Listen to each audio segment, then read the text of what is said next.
Mental math कक्षा 7 के अगले भाग पर चलते हैं। मैं हूं हरी सर और आप देख रहे हैं मेरा YouTube channel maths with Hari sir special Hindi medium के बच्चों के लिए। और इस सीरीज में हम कर रहे हैं अध्याय नंबर 3 आंकड़ों का प्रबंधन। आइए अगला प्रश्न क्या कहता है देख लेते हैं। यहाँ पर बच्चों मैंने पहले से लिख के रखा हुआ है देखिए ये रहा प्रश्न नंबर 18। ठीक है, अब क्या कहता है, तीन संख्याओं ए बी और सी का माध्य 8 है। ठीक है, पांच संख्याओं ए बी सी डी और ई का माध्य 15 है। तो डी और ई का माध्य ज्ञात करना है। तो सबसे पहले देखो हमें क्या करना है, ए बी और सी का योग ज्ञात करना है। ठीक है, योग ज्ञात कर लीजिए। तो योग करने के लिए जो माध्य है ना, और कितनी बार लिखा, 1 2 3, 3 से इसको क्या कर दे, गुणा कर दे, तो 8 तिया 24, इस तरीके से ये आ गया। ठीक है, अब यहाँ पर ए बी सी डी और ई का योग, इनका भी योग ज्ञात कर लेते हैं। तो माध्य है 15 और ये संख्या 1 2 3 4 5, 5 से इसको क्या कर दे, गुणा कर दे, तो योग आ जाएगा बच्चों, 15 पंजे 75, ये योग आ गया।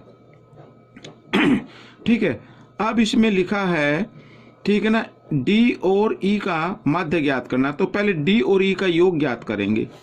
क्या करेंगे, डी और ई का योग ज्ञात करेंगे।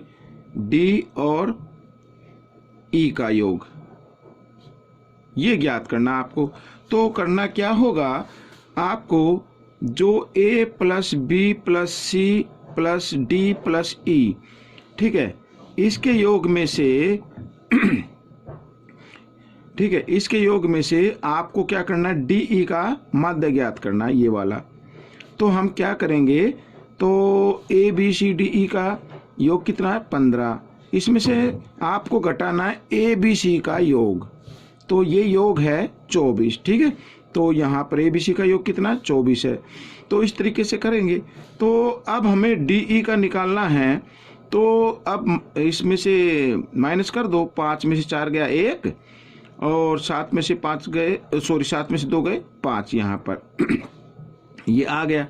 तो अब डी ई का योग आ गया। तो डी ई का माध्य क्या होगा, ठीक है, डी और ई का माध्य। तो संख्या हमारे पास कितनी है, 2 हैं। तो हम क्या करेंगे, ये जो योग आया ना, इसको 2 से आप भाग कर दे, तो 2 दूनी 4, ठीक है, और 2 पंजे 10, फिर 2 पंजे 10, ये आ जाएगा आपको बच्चों। तो 25.5 आपका उत्तर आ गया। ठीक है, आइए अगला प्रश्न करते हैं। अगले प्रश्न में क्या कहा है, निम्न कार्डों को उल्टा करके रखा गया है, जिस पर लिखा है ए ई आई ओ यू। ठीक है, ये वोवल हैं, एक यानी स्वर हैं। एक स्वर आने की प्रायिकता बताओ। अब एक स्वर आएगा तो कुल संख्या कितने, 1 2 3 4 5, 5 को लिखना नीचे और स्वर तो सभी हैं, तो इसको भी ऊपर लिख दीजिए। तो 5 को 5 से काटा तो आ गया 1, तो ये आपका उत्तर बन गया। अब अगला प्रश्न क्या कहता है, यहाँ पर ए और आई आने की प्रायिकता बताओ। तो कुल संख्या कितनी है, 5 है, और ए और आई यानी ये कितनी है, 2, तो 2 को लिख देना ऊपर, ये आपका उत्तर बन जाएगा। अब यू आने की प्रायिकता, तो कुल संख्या 5 है, 5 नीचे, यू तो 1 है, तो 1/5 आपका उत्तर बन गया। अब यहाँ पर लिखा एक व्यंजन आने की प्रायिकता बताओ। व्यंजन, कुल संख्या कितनी है, 5। अब व्यंजन पूछा, व्यंजन तो इसमें है नहीं, सभी क्या हैं, स्वर हैं, तो व्यंजन कुछ नहीं है, तो उसकी जगह 0 लगाओ, और जब 0 को 5 से भाग करेंगे तो क्या आ जाएगा, 0 आएगा, तो ये आपका उत्तर बन गया। तो बच्चों कितनी आसानी से हमने हल कर लिया। आइए अगले प्रश्न पर चलते हैं। अब अगला प्रश्न यहाँ पर क्या कहता है, देखो कहता है कि संख्या 1 से 100 तक गिनती के कार्ड के समूह में से एक कार्ड यादृच्छा निकाला जाता है, तो पूर्ण वर्ग संख्या आने की प्रायिकता बताओ। अब यहाँ से 1 से 100 तक की गिनती, यानी कार्ड कितने हो गए, कुल 100 कार्ड हो गए, तो 100 को लिखना है आपको नीचे। अब इसमें पूछा पूर्ण वर्ग आने की प्रायिकता। पूर्ण वर्ग संख्या कौन कौन सी होती है पहले वो देख लेते हैं। एक तो 1 होता है बच्चों, एक 2, 1 का वर्ग 1 हो गया, 2 का वर्ग यहाँ पर 4, 3 का वर्ग 9 ये पूर्ण वर्ग है, ठीक है ना। 4 का वर्ग 16, 5 का वर्ग 25, 6 का वर्ग 36 और 7 का वर्ग 49। इस तरीके से आप लिखते जाए। 8 का वर्ग 64 हो जाएगा, 9 का वर्ग 81 और 10 का वर्ग हो गया 100। तो पूर्ण वर्ग संख्या होगी, कितनी संख्या होगी? 1 2 3 4 5 6 7 8 9 10। 10 को लिख दो ऊपर, 0 से 0 कट गई तो 1/10। ये बच्चों आपका उत्तर बन गया, पूर्ण वर्ग आने की प्रायिकता हो गई। ठीक है, इस तरीके से आपको करना, शॉर्ट तरीके से मैं आपको बता रहा हूं। अब यहां पर बच्चों देखो, यदि एक खेल को जीतने की प्रायिकता 0.97 है तो हारने की प्रायिकता बताओ। तो हारने की तो माना खेल है एक, कोई एक खेल है, उसमें से हारने की प्रायिकता बतानी है आपको। तो कैसे बताएंगे? मैं यहां पर लिख देता हूं हारने की प्रायिकता। तो कैसे बताओगे? तो इस खेल में से जीतने की प्रायिकता माइनस कर दो इस तरीके से, तो हारने की प्रायिकता आ जाएगी। इधर माइनस कर लो तो 1 दशमलव यहाँ पर 0 लगा सकते हो, दशमलव के नीचे दशमलव आना चाहिए, 0.7। ठीक है, अब 10 में से 7 गए 3, यहाँ पे रह गया 9 दशमलव, यहाँ पे रह गया 0, तो हारने की प्रायिकता आ जाएगी 0.93। ये आपका उत्तर बन जाएगा। आइए अगला प्रश्न कर लेते हैं। अब अगले प्रश्न में क्या लिखा हुआ है देखो, यहाँ पर एक पासे को एक बार उछाला जाता है तो प्रायिकता बताओ कि प्राप्त की गई संख्या एक विषम संख्या हो।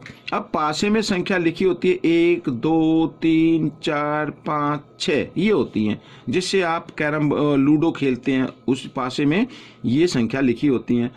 अब कुल संख्या है बच्चों 6, तो एक विषम संख्या हो तो विषम संख्या यानी कुल संख्या लिखना नीचे, और विषम संख्या एक तो ये हो गई, एक ये हो गई, एक ये हो गई।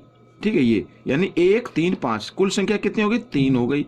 अब 3 से इसको भाग कर दीजिए, 3 एकम 3, 3 दूनी 6, तो 1/2 ये आपका उत्तर बन जाएगा। ठीक है, अब लिखा एक अभाज्य संख्या हो, तो कुल संख्या तो 6 है, नीचे लिखो अभाज्य संख्या जो किसी की टेबल में ना आते, जैसे 2 3 5। ठीक है, तो एक को तो गिनते नहीं है, 2 3 5, तो ये भी संख्या 3 है, 3 से इसको भाग दे दो, 1/2, तो ये आपका उत्तर बन गया।